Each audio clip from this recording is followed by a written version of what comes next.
we're going to be friends forever.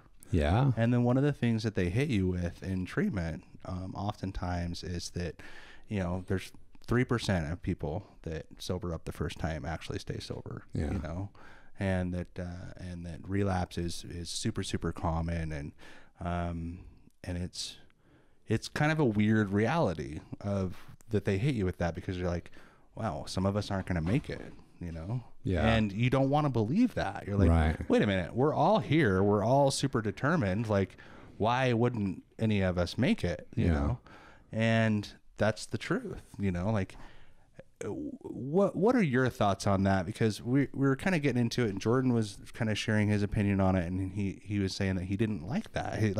For him, he felt like that really tripped him up when they gave him that information, and he thinks that maybe that Jordan, you tell it here.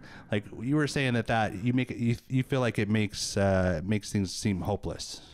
Yeah, like, I mean, I think it depends on when you hear that and where your mental state is. Like, for me, I heard that, if I remember right, I feel like it was probably like this first or second week that I was in treatment. They're like, okay, take a look around you. There's probably only one of you that are going to make it, right? And there's like maybe 7 or 8 of us there, but that was the reality. And the reality is I don't think any of us made it the first go around.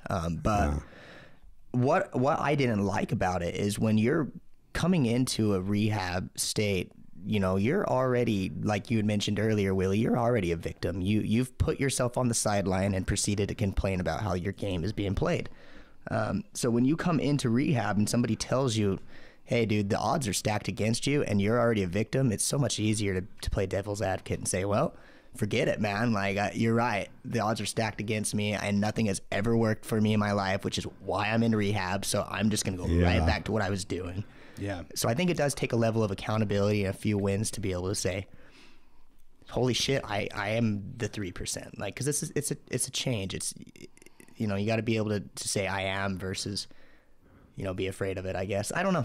Yeah. Well, I get that. Like, there's a lot of shit I didn't like hearing when I was and that's just the thing, is like, they hit you with a lot of reality, a lot of stuff that you don't want to hear. And I think that generally, if somebody's going to use that as a reason to drink, they're going to find something eventually anyways. Sure.